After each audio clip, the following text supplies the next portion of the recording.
the Valentine. It's the Valentine.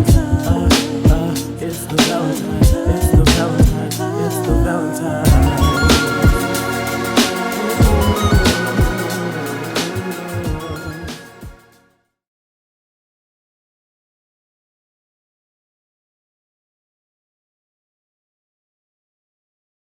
Welcome back to our YouTube channel. I'm C and I'm Kim, and together we are the Valentine.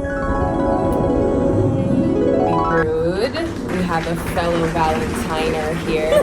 By Valentine, follow that Insta, same name, Big Boy Valentine. Theme song creator, You remember this guy? out here. So here we are with our fat bastards, and we're gonna get personal, like you said.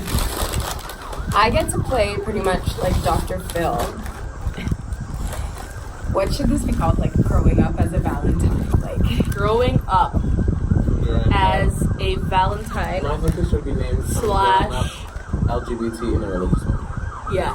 I mean, yeah, let's wait for this siren. Sir, I'm recording a YouTube video. And someone is dying. On this episode of Dr. Phil, we will be talking about LGBTQ in a religious home. which is Being identifying as an LGBTQIA+, in a religious home, specifically with Christianity. Okay, so let me just start here, okay? These Valentines, their mother's pastor, okay? Ring the alarm.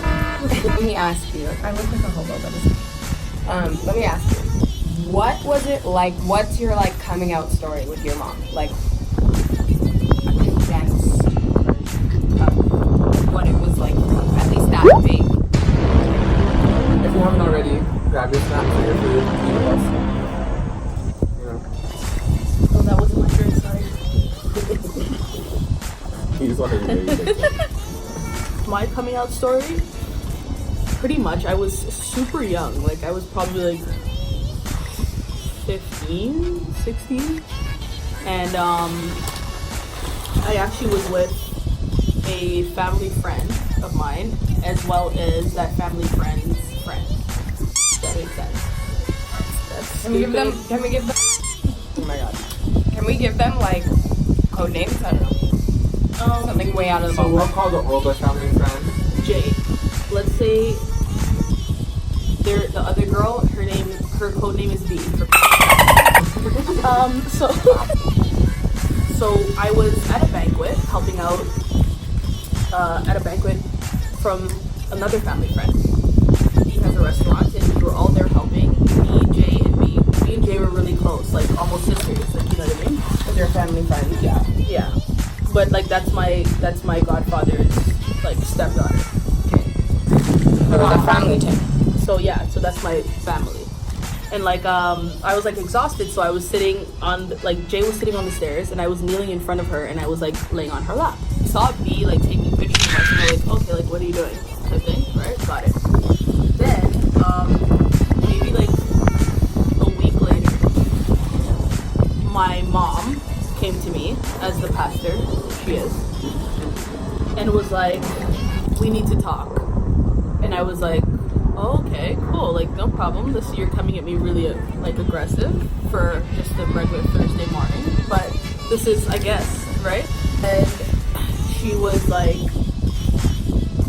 yeah, we need to talk. And then I hear a knock at my front door, and I was like, oh, is anybody expecting company? Because I'm not, right?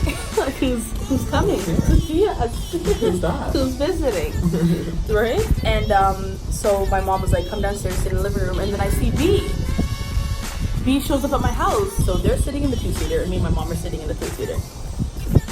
And they were like, oh,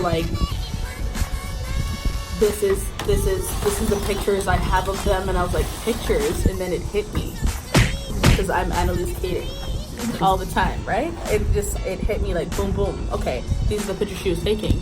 She showed her the pictures of me laying on Jay's lap, right? And Like with your head? Like Yeah, just like my head, because I was exhausted. Like, so I was just there. I actually had my arms like this, and I was laying on my arm, Mine right? too. Jay's like family. So Jay's family, so like, the family thing.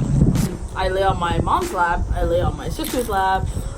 So these are the pictures, and she was like, this is how, well, in front of my mom, she obviously didn't say the word, but she said, oh, like she was showing us how she gives her ex oral sex. And I was like, wait, what? Pardon me? Ashton Kutcher, where are you? Like, where are you? Like, what's going on? I'm getting punked. So basically, like a whole different story was made up by these pictures. Mm-hmm.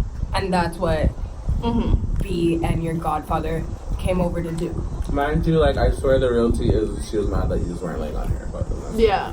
So what I came to find out later on was that she wanted the attention of my godfather that my godfather gave me, because when I was younger, my godfather spoiled me. Like, he's like, yeah, I'll buy you a phone, I'll buy you this, come stay with me if you want to, like all that stuff, right? I would spend like summers at his house, which is why me and Jay got so close. So I think that's what it was. She came from Jamaica and like just had this, like what us Jamaicans call red eye, right? She was very bad mind. That's another term too. So it's just, I was like, okay, cool. So like my mom spazzed out on me, like things got physical. Like she hit me, like we were snapping, and like she tried to like she slapped me in the face and stuff, like, and I was like, oh, so this is what's popping. Because she thought you were gay. Yeah, there's just so much. Because after this, my mom still remained in denial about the fact that this happened. Not to mention that maybe like a few years ago, like 3-4 years ago, my godfather came to me and he's like, I'm extremely sorry, like I was wrong about what happened, like she really manipulated the situation. I was like, yeah, I didn't really respond to him. I just went like this and put my window up, and I drove off. Period. Because we don't have words to exchange. There's no way that you can know me for so long. He tried to out you, like, yeah, you tried to out me and called me disgusting and like all these things, like you're an abomination, all this stuff, and I was like, oh, I didn't know you were religious. Good word. But I don't care. Like for me personally, like I'm a strong character, if that makes sense, and I definitely believe in what I believe in, and you're not gonna make me feel bad for being comfortable about myself. How are they speaking during my story? Okay, so Daniel, How could you? tell us, like, because obviously you were 15, 16-ish, so that made she was you 16, I was 12. so that made you 12. I would love to hear more in depth, like really like what you were thinking, like being pretty much helpless at 12, like seeing this all break down from the stairs, you know what I mean? So From the stairs. That's where he was. That's what I he know. told me. yeah, I'm seeing all this unfold, but really, like, I'm not seeing it. So my mom was like, go upstairs. But you know, like, bad beach kids like me, we don't really actually go upstairs. I'm hearing all this happening, and I'm like, and honestly, like, mind you, like, me and my sister, we may fight, but really, like it's like family. Yeah, it's really like definitely. The family thing. She's really the only person that understands me in my family.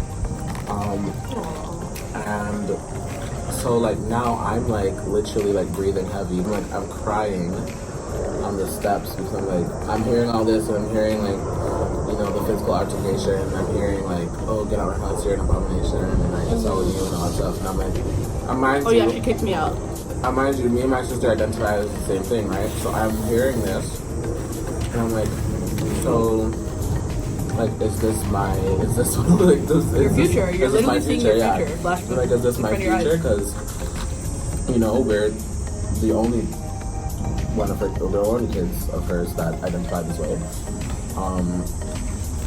Thank the Lord that I had an older sibling who identified the same way as me, because really thinking about it now, I always think about this, if I was the only one in the family, I would lose my mind even more than I am now. And I started crying on the steps, and then like hearing the door slam because then you left, and I was like, I literally in that moment felt so alone. And I was just like, I remember being very depressed for a while after that, because I was like, because really after that moment, I hadn't seen you for years, was it? Because you moved to Brampton and you started working, like you started providing for yourself, which you always did, but even more now than ever, and I literally never saw you.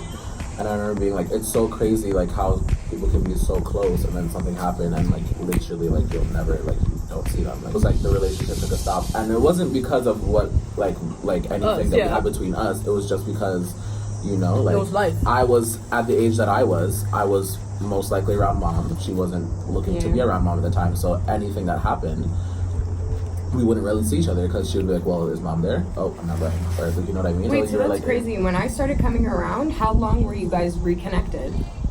Like a year or two? That was like 2 years ago. Yeah, like a year or two. Yeah. Yeah, Wow. it wasn't. I didn't know that. Yeah, it was like really a year that or long. two. It really wasn't that long that we reconnected. Because that's when I went back to the house for the first time. So like like it wasn't really that long that we were like reconnected in terms of Wow. It was when I turned like 18? that. Yeah. Because I was there for your 19th. Yeah. Jesus. Yeah. Or was I there for your 20th? No, I think you were there for his 19th.